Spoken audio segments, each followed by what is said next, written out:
Vladimir Putin's show of strength at the Kremlin today is a concern for our European allies and a political problem for President Obama here at home.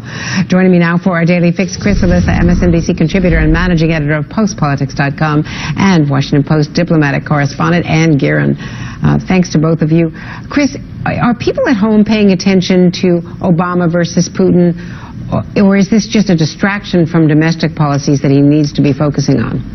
Well, I'll say people are not paying attention, Andrea, with a caveat, which is most data that I've seen does show that when you ask people, is Russia sort of a major threat to the U.S.'s well-being going forward, that number has shot upward of late. It had really diminished in the last decade or so. That number is now moving upward. But I do tend to think that as regards Russia, Crimea, Ukraine, it is, I think, viewed as a back-of-the-mind issue for most Americans, particularly as there remains worries about the economy, jobs. That continues, I think, to dominate sort of the main front-burner concerns that people have. This is definitely a back-burner issue still, I think, at the moment.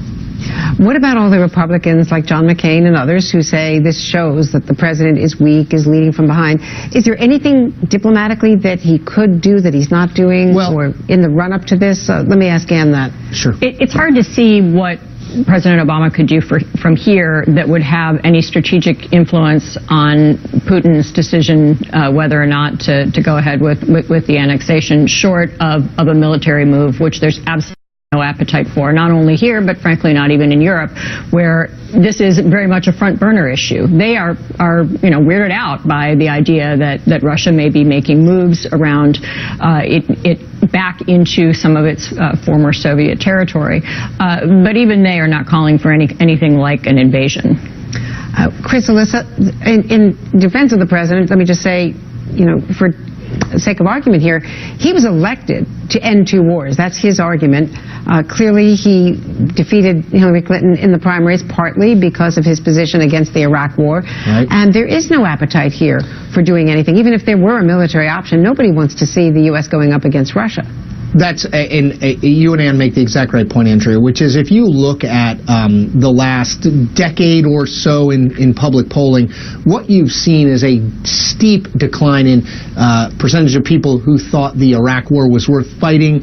Same thing in Afghanistan, and just a general trend. There was a Pew poll conducted last year in which a majority of people agreed that America should not involve itself in the vast majority of conflicts and let countries do the best that they can on their own. That's a majority of the country agreeing with that sentiment. So the president, politically speaking, I leave the diplomacy angle to you guys. Politically speaking, there's absolutely no desire for him to do anything more. Sanctions, fine. If you look at the data, though, anything beyond sanctions, people do not want.